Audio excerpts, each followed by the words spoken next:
thought I'd show y'all a little bit of the country roads around here. You know, I've mentioned before about taking back roads, that kind of thing. I'm on, well, getting ready to go on one called Dinky Road, and it didn't get that name for nothing. It's paved now.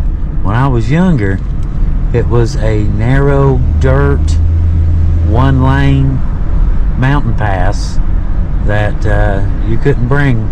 If your car was high enough, you could get through, or a truck, but that's about it. And they paved it 10 years ago, something like that. But it's just really pretty, and I thought I would video as I went up through here, just to kind of show y'all a little bit about it.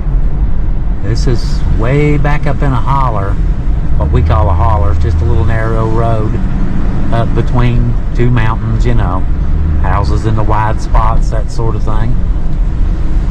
But like I said, this one is a mountain pass that goes on up, you know, beyond the holler. When the holler ends, the road keeps going, and it goes up and over the mountain here, over what we call Dinky Road. And any locals, you know, anybody local can tell you about Dinky Road. It's, you know, it's been forever. You know, it's a shortcut to get from, you know, one area to another area. Now, we have a bunch of those around here. Wow, look at the water running off the hill. But we've got a bunch of those, you know, around here, just little mountain passes that you can go through to take a shortcut somewhere else. You gotta watch out for stuff like that though. The leaves, they'll rush down, and we've had a lot of rain lately, and they'll rush down and flood out across the road. But right here is where we turn to go up into the pass. Check this out. Hang on.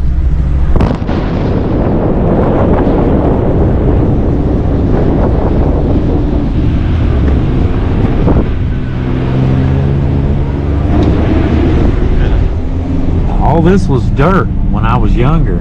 This was a dirt road, and I can remember running this when I was a teenager. It's a shortcut to the Phelps area, Pike County. Had some family over that way, and this was just a shortcut to get there. And right up here, I am very familiar with this area. This is Outlaws. We have some outlaw trails that's side by side behind me right now. He's probably coming up here too. Is he? Yep. Oh, hey, I know him. Yep. Anyhow, that's outlaw trails up in there. I go up in there camping sometimes and trail riding, stuff like that. I thought I knew him. He'll come back and check on me. Yeah, how's it going? What you into, bub? Videoing, man. What are you into? I'm going right out toward the house out there, way out there. Out loafing? You want to be honest with you, getting ready to go up there and put a bunch of no trespassing signs up at the playground. Oh, are you? We'll probably shut that down. Where at? Up here in the head of Blue Spring there. You know where the big hill climbs and all that? Yeah. We're going to shut it down. The owner of it done, we've got that leased. Oh, really? Yeah, and she You mean where Bald Knob is and everything? Bald Knob you'll still be able to get to, but if you split that ridge, down that ridge on that right Yeah, side, to the right. and I'll split that ridge. We own 240 acres up there, and what we've got between what we've got leased and everything is about 270. But our property line runs down the center of that ridge on the right side, center of the ridge on the left side. Yeah, I remember you telling me about that. And now with the hill climb, where the hill climb is, and that big flat right there where everybody at the bottom of the hill climb. Yeah. We've got leased to the top of that ridge there behind the hill climb. And we've been letting everybody ride up there, but they've, I don't know who done it, but had a crew down in there, and we've got down that right side where all the hunting area is. And we had that down there, we left it growed up. You couldn't, I mean, you go down through there, it'd bust your windshield out, and they went down through there and cut all the trees and stuff. Oh, really? And we got 3 big 15-foot tripod stands down there, and our big electronic feeders and everything. And I doubt that they'll be there next week. I'm gonna go up there right now and put signs up, but now. Heard that. Like you see these gates here going up, there's gonna be a bunch more going up. Yeah, they closed that. They closed that all down back there. There's a lot of miles back in there, ain't they? You still doing your tours? No, I retired last year. All we do is the YouTube videos now. I didn't know they was making everybody get them license and everything, outfitter's license. Yeah, I figured that yeah. a lot of them quit. Yeah, that's pretty much it. That's pretty much it. Well, good luck to you. Yeah, they go get outside with it sometimes. All right, man. Take her easy. Good to see you again.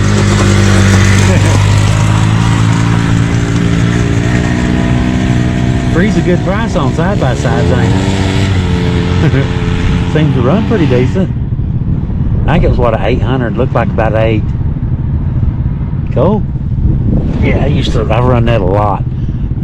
I've camped back in there and done a lot of trail riding back in there. But at least some of it's still going to be accessible. Alright, let's head on back down. We still got a long ways to go.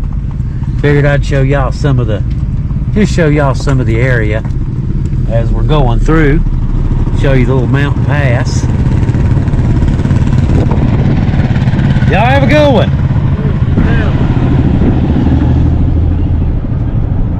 Probably knew a couple of them if I'd stuck around long enough.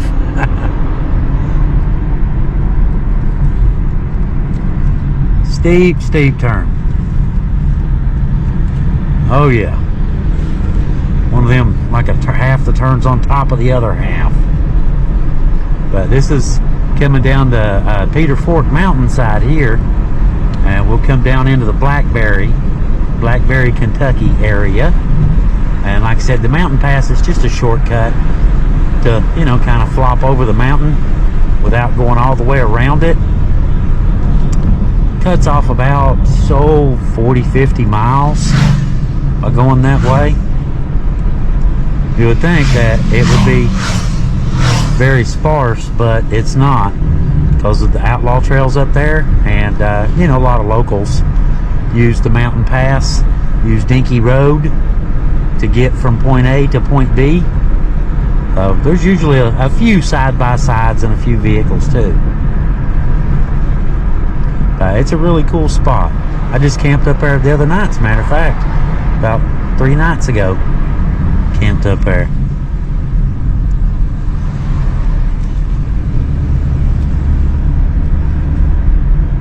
It's got to be ready. Roads around here, you got to be ready to, you know. It's a 1-lane little holler road. Buddy's horse is loose. So when you meet other vehicles, you have to get creative. Somebody backs up, somebody moves, somebody goes over in the creek. Did a tour up here one time. I married this couple. Yeah, I can marry you. But, you know, went trail riding and married them at the end of the day, you know, that kind of thing. And we were coming up there just after a heavy rain. I think we counted 16 cars in the creek.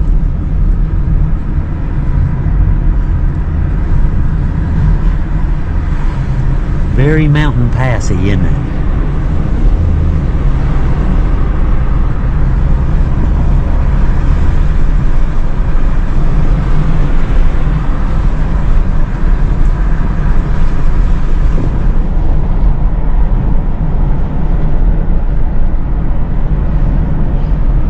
Side-by-sides are right behind me. The ATVs, they pulled out behind me.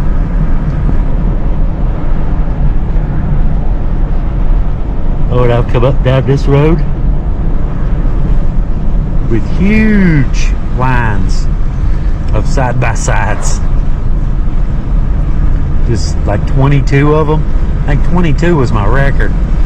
And tried to break it twice and tied it twice. So I've had 22 vehicles 3 times. So that's my record. It's a lot of people, 22 vehicles. So that's a big tour group. But it's a lot of fun. It was a lot of fun. So like he said, you know, they changed the laws, that kind of thing, and guide passes and $50,000 bond and all this other kind of stuff. So now it's time to retire. Hang up my trail guide hat and continue on with the YouTube hat. And here we are back down on Blackberry Creek. Right up there's the cabin, the hog trial cabin from the Hatfield-McCoy feud. And the pig farm where the pig was stolen is right behind me. And the pawpaw tree site is down here in front of me. So this is definitely some Hatfield-McCoy feud territory right here, for sure.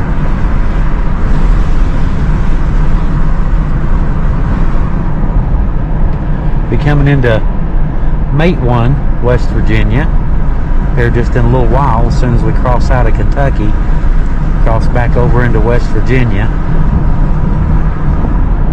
and head back down. I'll be crossing the river at least 2 more times on the way back home.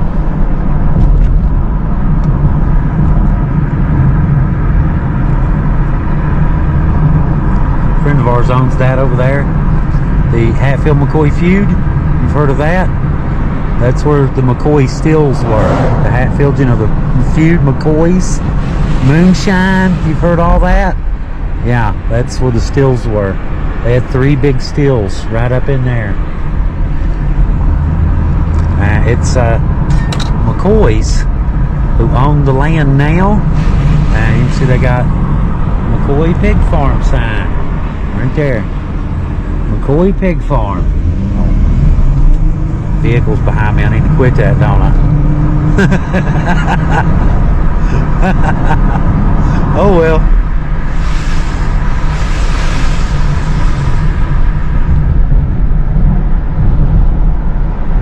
Pretty, isn't it? The sun, the shade, the shadows of the trees on the road.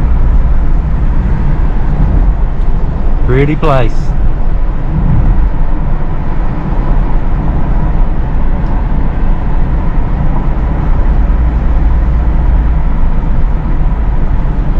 Coming up on the pawpaw tree site here in a minute, where the McCoy boys were killed. Tolbert, Farmer, and Randall Jr. Were tied to trees during the Hatfield-McCoy feud, and the site where they were tied to the trees at is right down here. Matter of fact, be passing it just in a minute. And Sid Hatfield from the Mine Wars. Graveyard's right up here. This is Hatfield-McCoy Park. Matter of fact, right there. Hatfield-McCoy Park. See? I wouldn't lie.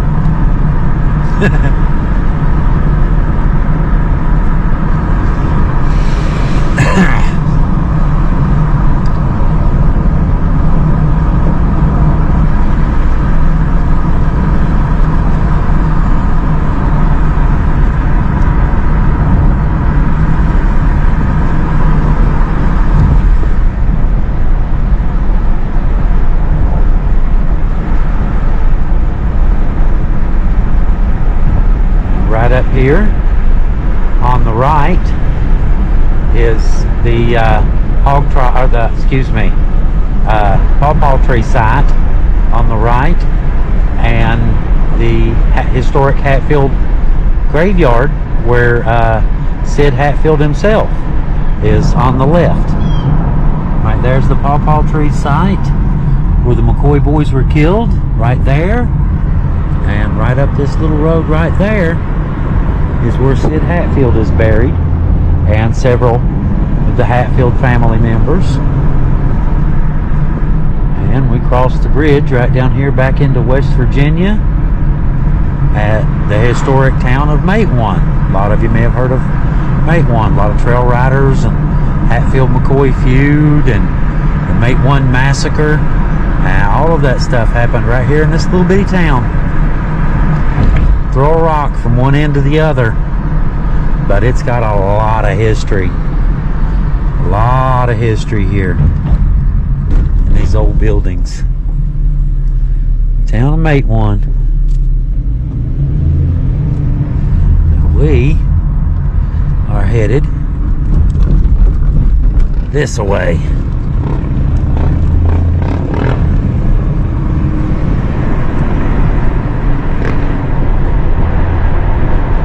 flood wall. In case anybody's curious, it's a big flood wall. When the river gets up, they close the gates to keep the river out. This is all my backyard here. A friend of mine has a campground right over there. He's a Hatfield descendant. Right over there. His campground. Another friend of mine works on side-by-sides here on the trail system. Has a place right here, Kevin, Eastman Power Sports. There's the campground right there on the other side of the river. Some of you may have seen the where I camped in the snow. Right over there where I camped at. Tent camping in the snow. That was fun. Well, alright, I guess I may as well shut the camera down and head on back toward the house. One more, there's the train tunnels. Hatfield tunnels. Goes through the mountain. Hatfield Bottom is the name of this place. But anyway, alright, I guess I better get out of here. I just wanted to really show you all the pass, and then wound up showing you a whole bunch of other stuff too. So, I guess that's a good thing though, right? Alright, anyway guys, I guess I better get out of here, and we'll talk to you guys a little bit later. Y'all have a good one, and hope y'all enjoyed kind of cruising around some eastern Kentucky and southern West Virginia territory. Just cruising around, looking around. Alright, we'll see you guys later. Y'all have a good one. Talk to you. Leo out.